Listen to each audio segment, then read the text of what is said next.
Olá, sou Andrew Knoll e você está no Ficções Performativas. Vamos continuar e dar a conclusão da leitura do texto Preferindo Não, o Paradoxo da Resistência Passiva em Bartleby, de Herman Melville. Leitura que já foi iniciada em 2 vídeos anteriores e aqui concluímos a leitura de um texto que tem 22 parágrafos, hoje a partir do parágrafo 17. Texto de Jean Desmarais, publicado no Journal of the Short Story in English, primavera de 2001. Se você está chegando agora e quiser pegar o vídeo no início, basta acessar aqui o link, procurar aqui no canal, o texto com esse título, Desmarais. Eu sempre coloco a titulação como na definição da ABNT, de linguagem acadêmica, o sobrenome em maiúscula, depois o nome inicial com ponto. Então, Desmarais, vírgula, J ponto, preferindo não. O paradoxo da resistência passiva em Bartleby, de Herman Melville.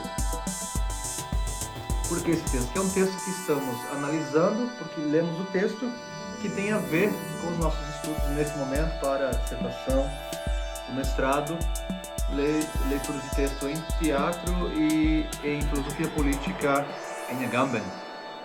Então, sem mais, peço que você curta esse vídeo, ative o sininho, se inscreva no canal e vamos à leitura do texto. Peguem seu café, chá, água, mate, chimarrão, bala de goma, o que quiserem. Simplesmente estiquem as pernas, fechem os olhos e ouçam a leitura.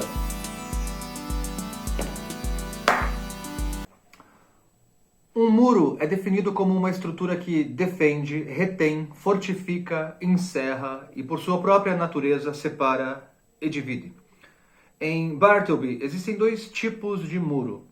Os limites físicos de Wall Street, os escritórios de advocacia e as divisórias internas e os muros psicológicos que Bartleby ergue para se defender de súplicas por mudança. Ele diz ao advogado narrador: gosto de ficar parado, mas não sou exigente. Nota número 8. Isso faz parte do mesmo paradoxo lexical de preferir, pois ele não é particular enquanto consegue o que quer.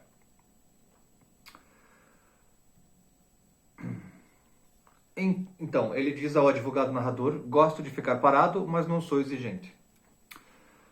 Enquanto puder permanecer em um lugar, ele estará contente e literalmente contido. Os muros que o cercam lhe dão um senso de lugar, se não de identidade, e há certa segurança nisso. Esses muros externos e internos estão obviamente interrelacionados. O ambiente físico de Bartleby figura metaforicamente suas barricadas psicológicas. O escritório do advogado é um bloco murado, cercado por muros. Em uma extremidade, há a luz proporcionada por uma amplíssima claraboia. Do outro, há a sombra eterna de uma imensa parede de tijolos, enegrecida pela idade, que não necessitava de luneta para revelar suas belezas ocultas, mas, para o benefício de todos os espectadores míopes, foi empurrada para dentro de 3 pés de minhas vidraças. O narrador acrescenta: o intervalo entre esta parede e a minha assemelhava-se em nada a uma enorme cisterna quadrada. O espaço de trabalho de Bartleby é ainda definido por uma parede a 3 pés de distância e um biombo alto verde que demarca seu espaço do seu chefe, que demarca o seu espaço do de seu chefe, o biombo. Aspas. E assim, de certa forma, privacidade e sociedade foram conjugadas. O espaço de Bartleby, portanto, é como uma série de caixas colocadas uma dentro da outra, a menor caixa sendo a área morada interna dentro do próprio Bartleby, que mantém os outros fora e o mantém dentro. Isso é transmitido de forma mais poderosa quando ele se recusa a admitir o advogado em seus próprios escritórios, deslocando-o e reduzindo-o a dar 2 ou 3 voltas no quarteirão. A complexidade desta situação certamente nos faz lembrar do Ensaio sobre a Desobediência Civil, de Henry David Thoreau, e da ideia de que a parte psicológica do homem não pode ser aprisionada porque não faz parte domínio civil ou político. É interessante que a versão serializada da história tenha aparecido pela primeira vez no Putnam's Magazine, em 2 partes. A parte 1 termina com a decisão do advogado de tentar lidar com o anúncio do escrivão de que ele desistiu de copiar. A parte 2 começa com uma inversão de papéis. Bartleby está dentro do escritório, o advogado narrador tem a entrada negada, o excêntrico Bartleby ocupa o espaço central e seu cliente é forçado a encontrar uma acomodação alternativa. A parte 1 trata dos temas de deslocamento e alienação social, enquanto a parte 2 se concentra mais nas ações de autoalienação e autodivisão, das quais tanto Bartleby quanto o advogado sofrem. Nota número 9. Veja, por exemplo, a literatura sobre duplicação em Melville. Marcos. Melville's Bartleby as a Psychological Double. Muito bem. Podemos nos lembrar aqui do estudo existencialista de R.G. Lang, de 1959, chamado The Divided Self. The Divided Self, self dividido, que, como Morris Beja observou, é altamente sugestivo na leitura de Melville. Em termos langianos, Bartleby é o advogado em seus eus divididos.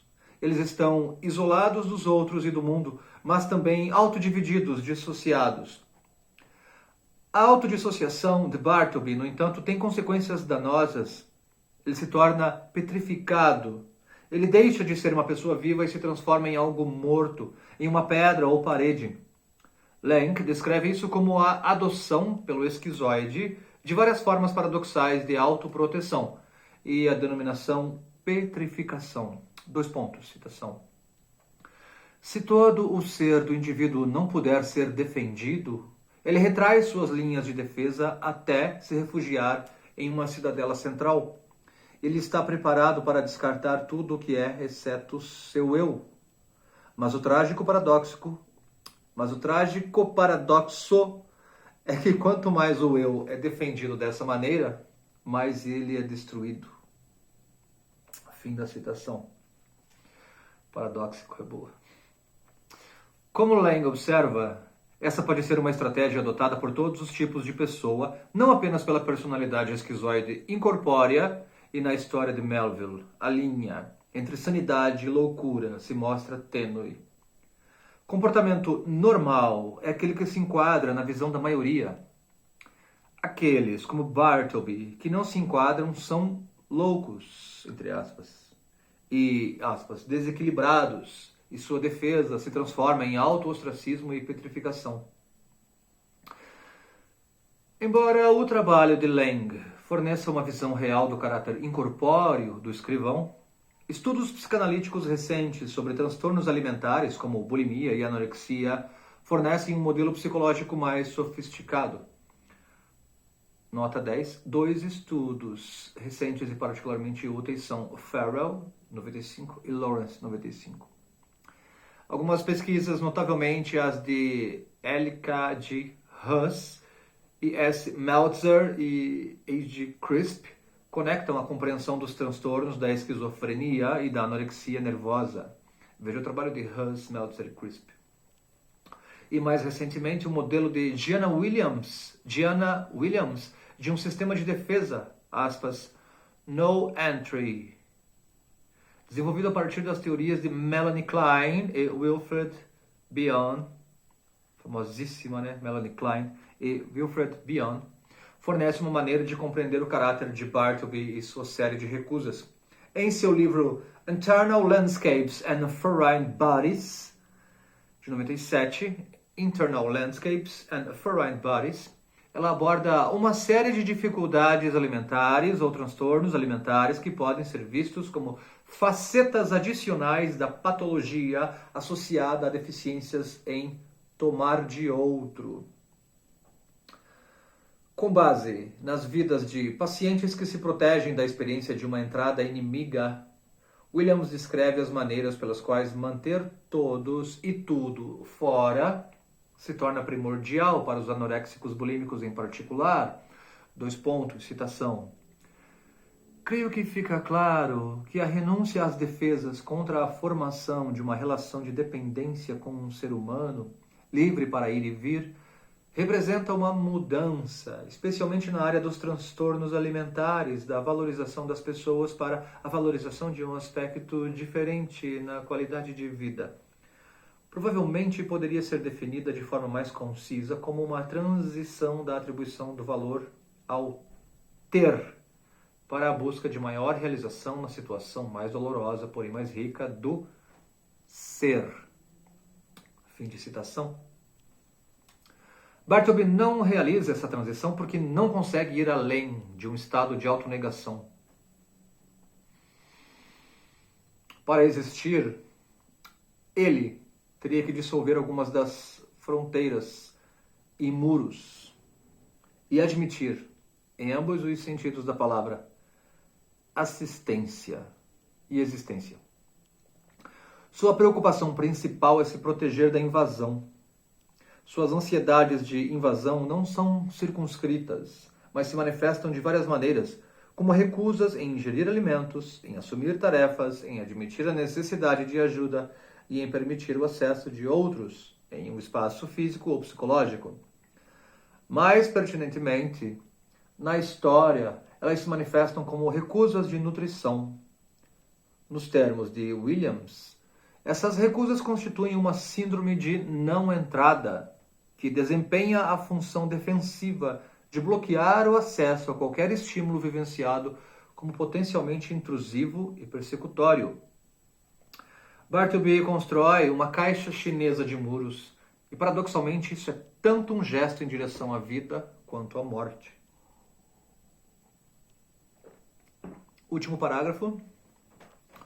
Essa síndrome de entrada proibida é estoicismo psicológico, e devemos relembrar, à guisa de conclusão, as referências de Melville a Cícero, uma releitura da razão, da eloquência e do estoicismo. Encontramos o busto, em primeiro lugar, através dos olhos do advogado narrador, que observa que, sem dúvida, eu teria expulsado o Bartleby, violentamente do local. Mas do jeito que estava, eu teria pensado em jogar meu busto pálido de Cícero, feito de gesso, para fora de casa. Fecha aspas. Um pouco mais adiante, Bartleby se fixa na cabeça. Ele declara que preferiu não examinar o quarto duplicado, mas, em vez disso, manter o olhar fixo no busto de Cícero. Por meio da sugestiva dupla aparição do busto no texto, Melville consegue adotar em Bartleby tanto as noções políticas quanto psicológicas do estoicismo, o que se torna uma maneira, como espero ter demonstrado, de problematizar o afastamento de Bartleby do mundo público e sua abnegação. Utilizar o pensamento político, bem como a psicologia em nossa leitura do texto, nos permite superar a dicotomia presente na leitura crítica. Em última análise, como a história de Bartleby é um paradoxo trágico em termos psicológicos, deve ser um paradoxo trágico em termos políticos. As liberdades de Bartleby são incompatíveis com a vida.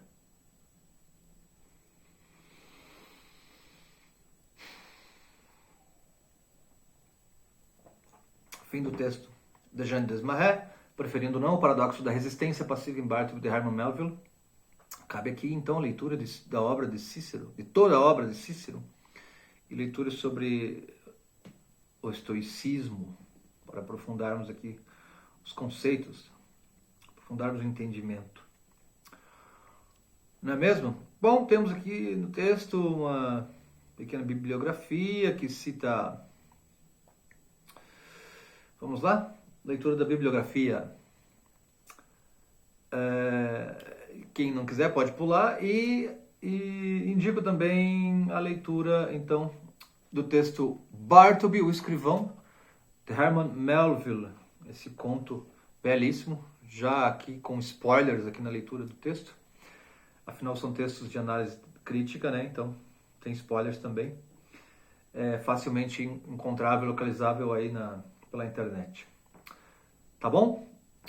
Bibliografia: Morris, Bartleby, Esquizofrenia, Deleuze, Bartleby ou a Fórmula, Farrell, Sem Palavras, A Psicanálise da Anorexia e da Bulimia, Marvin Feldheim, Significado e Estrutura em Bartleby, Elizabeth Hardwick, Bartleby em Manhattan e outros textos, Esquizofrenia e Anorexia Nervosa, Esquizofrenia e Anorexia Nervosa de Hux, Philip Jaworski, Melville, O Deserto e o Império. Eu acho que tem textos ao infinito analisando Bartleby, assim como textos ao infinito analisando Agamben,